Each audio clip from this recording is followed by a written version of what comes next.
we've got nearly 100 more record shops than we did in 2012. It keeps going and going and going. You just think it's going to plateau and stop, but it hasn't. We're still seeing people come in for the first time. Where do I start? What do I do? How does this work? It's our first vinyl release like we've ever done, and it'll be obviously our first album, which is very exciting.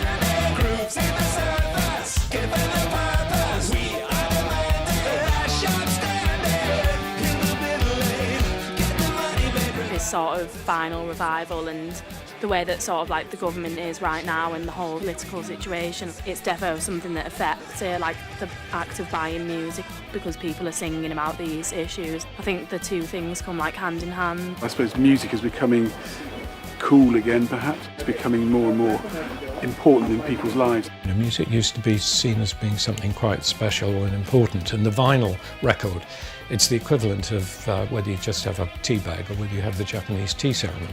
You and I can both be like, oh my God, this Janis Joplin record, and then it can just spark a whole conversation about what she means to you and me. Is the one place where it does not matter how old you are, what way you voted, any of those kind of things. It is cool to think that so many people of different cultures like punks and mods would have walked through these doors or other record stores looking for their fix.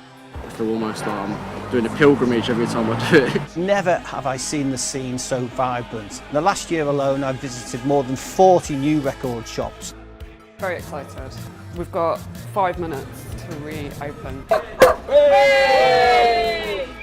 We had our first single in here a few years ago, and it's almost to the exact like time of year that we're playing here now and like doing an in-store. Like one of the first ones to stock our first record. We want bricks and mortar for sons and daughters, new sound. I think that we can never, ever, ever be like, oh, it's always going to be like this. Record stores and music culture in a way that I think is very valuable and really soul-fulfilling, that was on the verge of being extinct, really until vinyl as a big part of it came back in. With Spotify and all the other streaming services, you don't really get to have that physical product.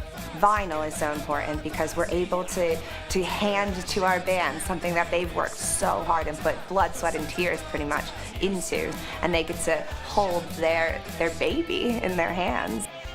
Covers are really iconic. If you buy downloads and stuff, I don't think you look at the artwork in the same way. I'm one of those people that wants to know who played on it and who produced it and where it was recorded. The music business in the UK increased by 9% last year, and it's true, it did. I can't say that about many industries. 9% is massive, and vinyl went up year on year by 26%. Brilliant. To come back to this point is Lazarus-like, really, for an industry that should have been, effectively stuck on Amazon.